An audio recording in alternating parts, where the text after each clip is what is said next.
What's going on? It's Big A the Mankey Geek. I read Batman and the Signal last night, and it wasn't as bad as I was expecting. I think because I was prepared, so I was expecting it not to kind of be all that. And it's got some issues. I think I can fix those issues, but overall, the book kind of really didn't do anything for me. It's unfortunate because they're building up Duke Thomas for quite some years now. I'm not a fan of this look. I think it looks fine, but for him, I preferred the more simplistic look he had in We Are Robin.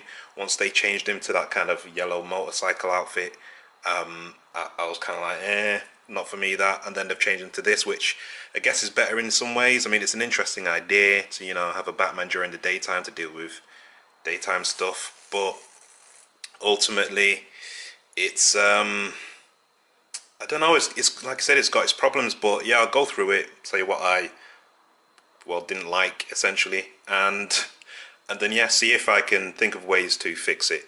So the book starts off with this dream sequence, with Duke kind of like trying to assess kind of his place in and all this, which is fine. That's fine. You need to start off with that. It's very wordy. I'm not sure if it needed to be as wordy as it was. But then straight from there, we go into some action, and it's Duke fighting in the street with someone called the Null. Again, that's fine, but it's super internal monologue all over the place. Just all of it. And it's like, if this fight is cool and all that, show me this fight. Let it speak for itself. Don't put in what Duke is thinking every 10 seconds. And I was very lost. Like, I didn't know who this guy was, who Null was, what he could do until Duke explained it. But I don't think the explanation for powers should be in this fight. I think they should come before that. And then yeah, we get this character, this detective called Alex, who she has a missing arm. I'm assuming she lost it in some kind of incident. Again, I don't know. There's no kind of real introduction as to who she is. You just kind of have to pick it up from the dialogue. And so yeah, I think she's lost her arm, and it's something to do with kids in Gotham becoming meta, and there must have been some kind of incident. That's what I'm assuming, because she seems to be fixated on that, and I can only decipher that from what Jim Gordon said to her, and the fact that he gave her files in regards to teen metas in Gotham.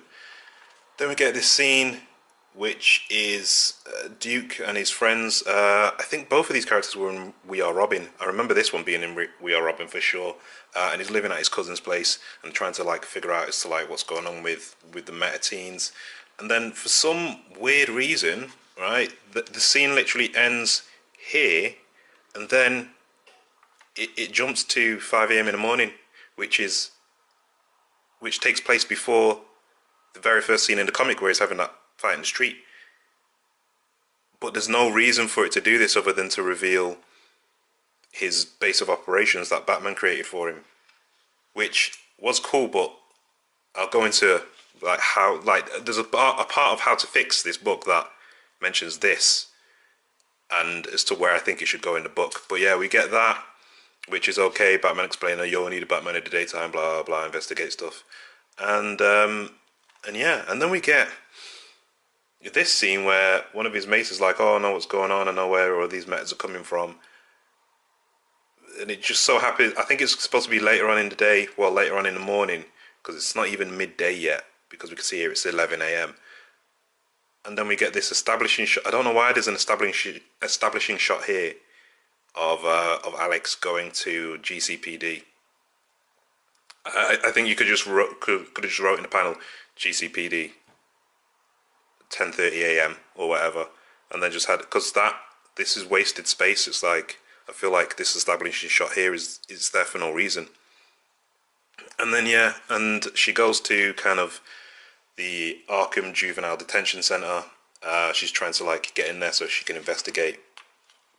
And then we see Duke using his powers. So he arrives like 3 minutes later, and because he's able to see where light has been and where it's going to be, it's almost like he's able to view events like, I don't know, a DVD, Blu-ray, or a video. He's able to scroll through things and see things that he didn't originally see because he wasn't there to see it, if that makes sense. And it's kind of a vague power. Like, I don't know what, like, it's not that much of a fun power to have. It's I don't think it makes for good visuals either in a comic. Like, I think it's quite, I think it's kind of lame, and I don't really think it's needed. But anyway, he kind of breaks in, he gets whacked out, and then there's these like three meta teens, one of which he's already met earlier in the morning. But yeah, it's all very much. It's not an impressive book by any means. I mean, I don't want to be mean and like tear it apart, but okay, now I'm going to go into the bit where, you know, I say how to fix this book. And the first thing that I'd fix is that I'll change the title. Batman appears in one scene in this book. This book is about Duke Thomas, not Batman. So don't call it Batman and the Signal, because Batman isn't part of this daytime story that's going on. He is not his sidekick. He has told him to do his own thing during the day, and that he trusts him and that he needs him. So don't call it Batman and the Signal. Call it Duke Thomas, the Signal, or just the Signal. You can still keep the bat symbol, I don't mind that, but don't call it Batman and the Signal, because that's not what it is. That's almost like false advertising to me, right? So that's my first thing that I would change. I would also this is like, because it's from the pages of metal, there's a lot of assumption that the reader already knows what's going on, and I think that's a major problem with the book. So where it started off with this scene, fine, start off with that, but then rather than jumping about in time and having it be mid-fight where Duke explains everything, why don't you just start it with the cool stuff? Because every comic is someone's first comic, right? And you want to be introduced to the character and who they are and what they can do. What better way to start off this mini-series, this journey, than showing, you know, Duke at 5 a.m. in the morning, which actually is the beginning of the story, meeting Bruce, take out all this babble here, all this stuff about why is Bruce Wayne texting me, blah, blah, blah. Literally just see it. Oh, you see the text saying electrical, there's a passage behind the wall.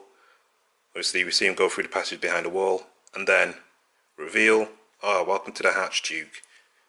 You know what I mean? And all that stuff, and then showing him the inside of the hatch and like all the cool stuff that's in there, and that kind of stuff.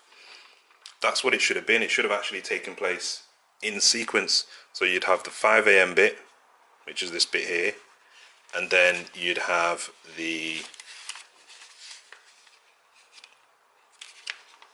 7 a.m. bit, which is here, right? And then you'd get the introduction of Alex again, but this time you'd actually, this conversation that she's having obviously with an old partner or something here, that conversation should have been as to kind of like what happened to her and what she's and why she's fixated on the whole meta thing. That would be a better introduction as to what her motives are for me, rather than me just having to guess and like kind of figure it out. And also the same with this fight as well that Duke has. Yeah, you would have been able to get rid of all that, and kind of anything that explains as to who Duke was would have began in, oh, where is it? We began in, sorry, this sequence here, and literally just a few paragraphs. That's it. You could, welcome to that. You could have said, my name's Duke Thomas, blah blah. I've got these light powers. Done. That's it. I know what I need to know as a new reader. So yeah, the first bit. This should have been the second bit, and then obviously switch to Alex, and then we're at home with Duke and his pals, like figuring stuff out and that, and then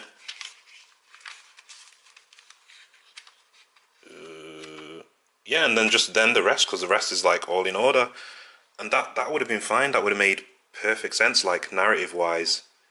There's nothing, because it's out of sequence. When they do things out of sequence, you'd expect them to reveal something like major that you didn't like, that you wouldn't have realized, but this doesn't do that. So there's like literally no point of it being out of sequence. Now, the art isn't anything like I want from a comic. Like it's when I think of comic book art or superhero comic book art, I'm thinking of dynamic art. This isn't dynamic for me in any way, shape, or form. It doesn't feel superhero, unfortunately. And I mean, correct me if I'm wrong, but I thought this series was digital first, and now they're releasing it in print. So maybe because it was digital first, they decided to kind of go more simplistic with the art style, perhaps. And also, like the coloring as well is it's just like it's super bright, which makes sense because it's daytime. But I don't get any kind of feeling of depth or anything. It's like it's just coloring in. That's all it is. There's nothing about it that stands out from anything else. I don't know. It's hard to kind of like, yeah, kind of. On a whole, it does nothing for me. I mean, I've never seen a detective that would have looked like that. I've never seen one, but I don't work in the police force, so I don't know about that kind of stuff. But I think there's stuff in here that could have been really good in different hands.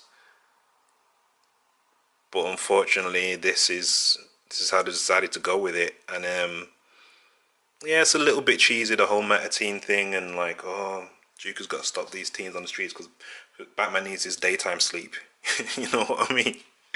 So, and yeah, Duke Thomas himself, like, I don't know, this whole thing of him wanting belonging and all this kind of business, and it's like, bro, you've got it. You've been trained by Batman. He trusts you. You're part of the Bat family.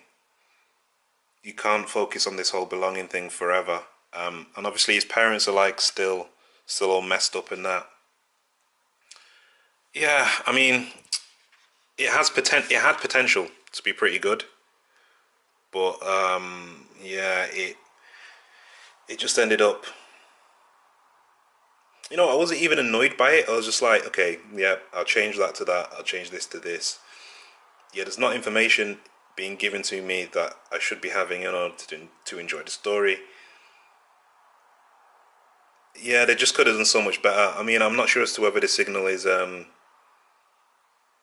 good concept or not. I'm not really on it. Like, I don't know. Like, I just prefer even the kind of simple kind of jacket, trousers, street version from We Are Robin. They should have kind of built up on that, and like, I don't know, Batman of a Day. I don't know, and his powers are just kind of lame, man. Honestly, like, I don't. But at least I tell you what, at least he's not 100% at using them. At least it's still a struggle, which I guess is a positive. But on the whole, if someone's like, "Yo, should I buy it?" I'd be like, "No, no." There's literally no point. Like, there's weird narrative choices made for no reason. There's characters that aren't introduced. You're just expected to know. And in my opinion, you just don't do that. You know what I mean? You just don't do that. I can't be buying this and just making up assumptions as to who the characters are. You need to tell me or show me one of the other or both. I'm pretty early on, so I can then just enjoy the rest of the story. But this failed to do that. The art was, I don't even know what that art was. Like, I want dynamic art from my superhero comics. That nothing about what that was dynamic. That could have just been, take out all the action. That just could have been any comic where just people are sat around talking, which is fine for that kind of comic. But this is a Batman related comic. This is The Signal. This is Duke Thomas's first solo outing. Give me something great. You know what I mean? Make it a big deal. Make this the sickest 3-issue miniseries there ever was. But they didn't do that, and that's disappointing because I would have wanted to buy. I would have wanted to have bought more of that if they'd done it, but they didn't. So yeah, I'm gonna have to say this one. It kind of sucks. It's not that good. Don't buy it. To those who involved who made it, I'm sorry. Like, that's just my constructive criticism. Obviously, go forth and conquer, and like, carry on doing what you do. I have no ill will toward you. But yeah, those are my opinions, man. So if you agree, disagree, sound off in the comments, hit that thumbs up, subscribe, hit the bell notification as well. And as always, I'll catch you on the next one.